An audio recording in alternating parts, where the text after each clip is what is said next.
Hello, I'm Daniel, and I am currently in Sydney. It's been 2 weeks since my performance in Vienna, and I came here to Sydney. I performed the same piece, Cheerleader of Europe, again, and now I'm in residency to make a new work with my new collaborator. Great. Well, Yeah. thank you for accepting this remote interview that we are doing for the Metamedia Lab at ImPulstanz. And I'm in Vienna, so you are in Sydney. And then, I just would like to, if you can bring a little bit of context of this piece. And it's called the Cheerleader of Europe. And No dirt, I'm sorry? no dirt, just Cheerleader of Europe. Surely, okay, the Cheerleader of Europe.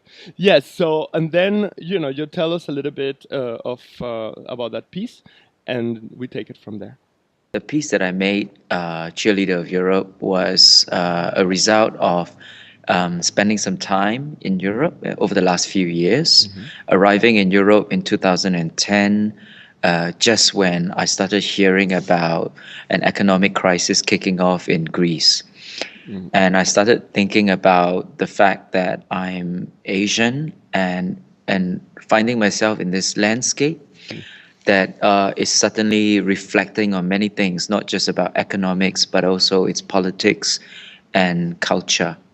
So for me, that was a really interesting time to be in Europe, especially coming from Singapore, where it seems everything is only about money. Yeah.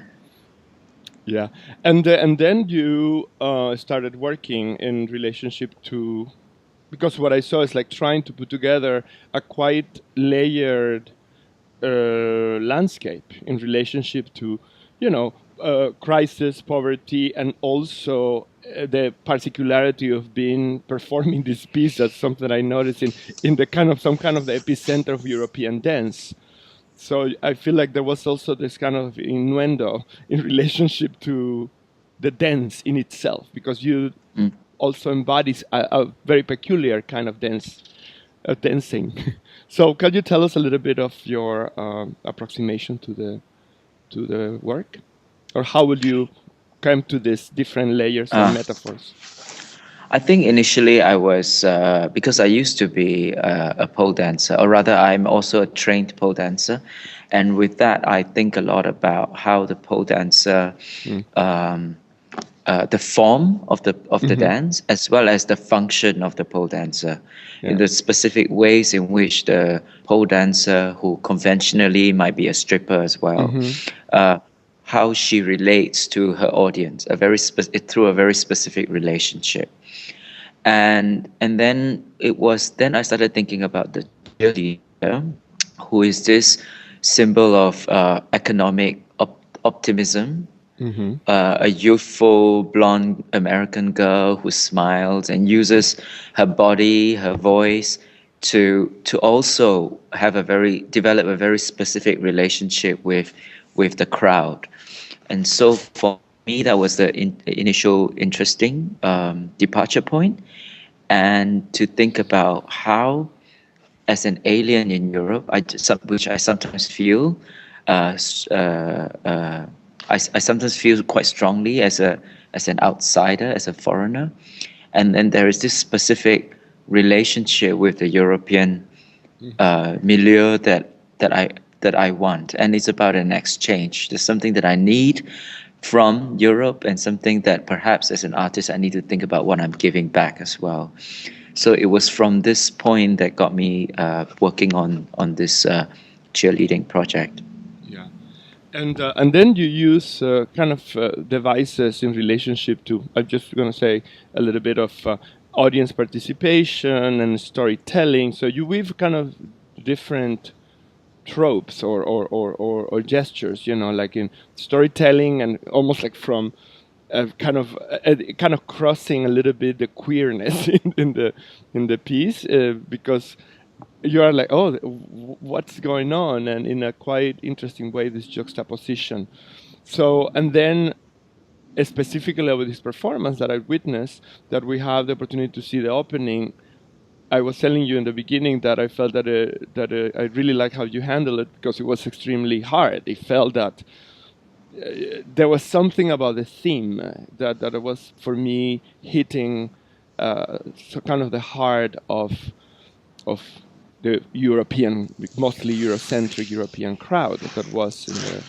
I would like to hear your perspective about it, and then how you Yeah. handle this aspect of participation and the possible Well, scenarios. I think it's interesting to hear you say this because, in fact, it's quite encouraging. For me, I think a lot of people expected the work to be about the cheerleader playing a very emancipatory role of literally cheering a depressed Europe on. But very quickly, as soon as I started the creation, I felt like it might be a lot more complex than that. The relationship needs to be more complex than that because I feel like if you think about this again, this American cheerleading girl of a high school, like she works for the school. She's proud to serve the school. She's a role model, but she could also be a bitch, and she's also a selfish person who's insecure. And I don't know. I think about all this different complexity behind this figure, and I thought that. Uh, so I started thinking about this, the role of a manipulator, Hmm. and what the manipulator wants and need in exchange, and what she's giving and not giving, and things like this. So I felt like potentially this role has to be quite ambivalent, if not confusing. And that felt like I needed to be a figure that is quite ambivalent, if not actually quite confusing, so that at the same time, on one hand, you can't really, it's not possible to pin down the exact agenda of this person. And likewise, he's also saying many things, different things to different people. I felt this last thing, this idea of saying different things is important because precisely because the European audience, to me, is an audience um, with a special characteristic of difference, of the word difference. And to speak to, say, uh, a German, a Greek, a French person, a Belgian at the same time would require me to say many things in any one moment. So that was the challenge I've set myself, to be a figure who can relate to different people in different ways according to their own value systems. Yeah. And of course, there was this very difficult politics in relationship with, Turkey, Israel. What does it mean to be the all European vision, and at the same time this new European political aspect, when it's just like who actually deserves to be in Europe, or to be considered Europe, and so I saw that, and then of course your own perspective of how people see you as a performer. So I think that was a very important counterpoint, because it was not, you were not ignoring that condition. So and how did you manage then to engage, and at the same time to keep distance? So if you want to tell a little bit about it, because I think that I think creates a conceptual layer in the work for us, that is not just we're watching this. This is okay. We need to understand. It's like it's obvious that you understand who's talking, and your own embodiment, or Yeah. your I, biopolitics. biopolitics. I think I often say this because I noticed that usually the Asian artists or the non-white artists in the West brings with them their questions, uh, and the work is often a representation of one's politics from home. So like Ai Weiwei, if he dishes out all the problems of with the Chinese government for the West in English, then everybody watches him and go, oh yes, okay, it's very big, very interesting, very problematic. But what if this Singaporean doesn't really have anything to bring with him. And I often ask, like, why does the world need a Singaporean artist? And I think that the Singaporean artist is at his best, in my opinion, when he does not represent or embody anything. If indeed such a if this is indeed possible, the body that says, well, I'm born of a post-war, post-colonial era. I'm Chinese of origin, but I speak in English. And so what I then try to do is to reflect the people whom I address, not myself. Um, so I was quite interested in this position of being a post-colonial subject, if you like. I think it's fair to say that, yeah, to be a problem in the end, rather than to be a role model. So I try to see this cheerleader as a problem rather than a heroic or ethical figure. And linked to that, also, I'm aware about how this problem of a populist politician is so big in Europe right now. The politician who's very charming, very seductive, and is able to say what the crowd wants to hear in order to serve his own agenda. So I think of my position as that, to over-identify with this populist politician. Yes. And then if we can think a little bit then about your, the future. Are you continuing working in some themes related with this process, or what is hot in your mind right now for your new pieces? Right now, I am actually working on a group version of this cheerleading project. Oh, wow. Yeah, it is called PIGS, PIIGS, which stands for Portugal, Ireland, Italy, Greece, and Spain. So I'm trying to form a cheerleading team with 5 cheerleaders from these countries, and to bring my own questions of these political relationship of the artist and his landscape to these 5 artists, and to ask them what is it they need, what is it they want, what is it they want to say, and in order to try and form a team of 5 voices, all speaking together but for different reasons. And so that's the next step I'm working on for this cheerleading project. And I think increasingly artistically, my questions now circulate around the word audienceship.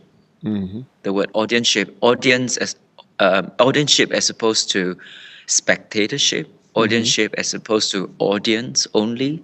So how what does it do mean? you differentiate them? To me, the word spectatorship deals with the condition of an individual. The filters and the socio-cultural, the socio-cultural filters that a spectator engages with when experiencing something or watching a performance. But audienceship requires us to think about the conditions that bring people together, and the kind of political repercussions of the different ways we participate and engage with one another. So increasingly I'm very interested in this word. Yeah. Well, thank you very much. I think that we have covered, very interesting things. And I think that, there is something about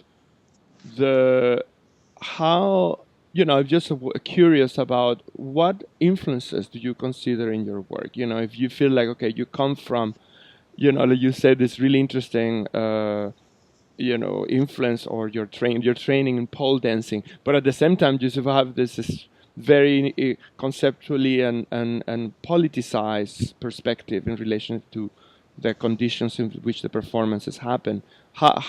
Where did this come from, or you think that perhaps it's your own situation, of course, but I'm curious about the peculiarities, the particularities.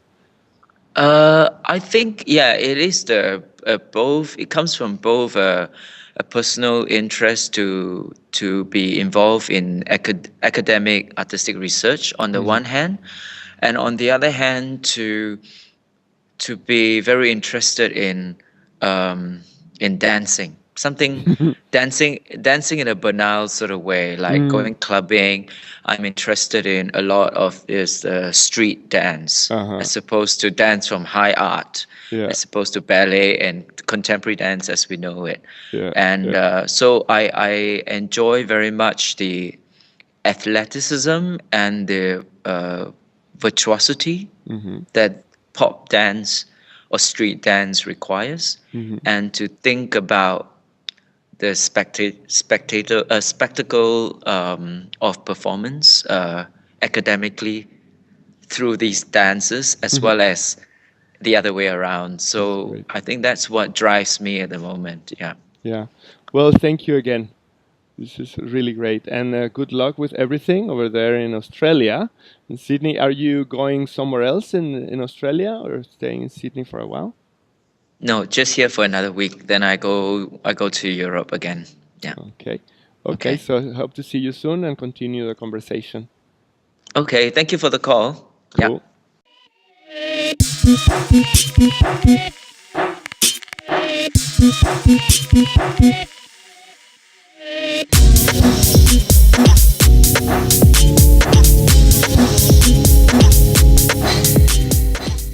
Was a result of spending some time in Europe over the last few years, arriving in Europe in 2010, just when I started hearing about an economic crisis kicking off in Greece.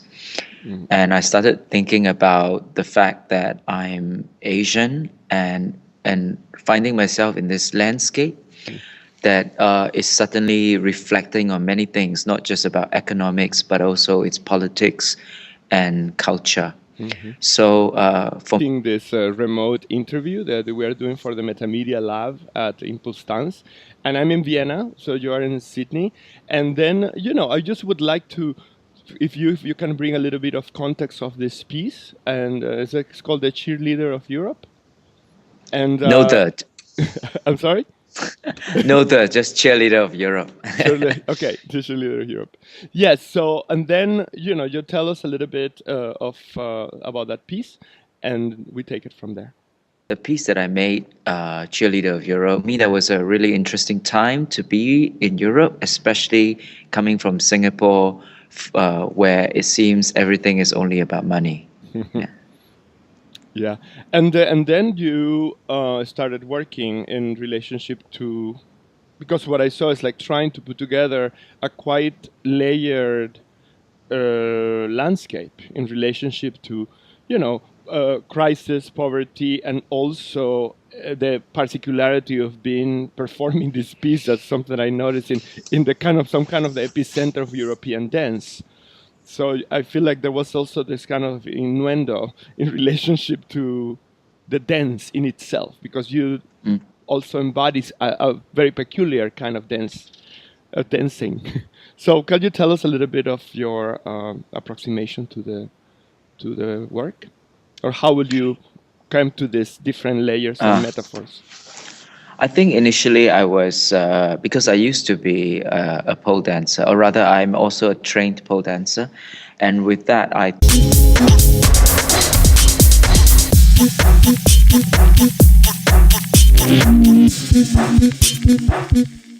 Hello, I'm Daniel, and I am currently in Sydney.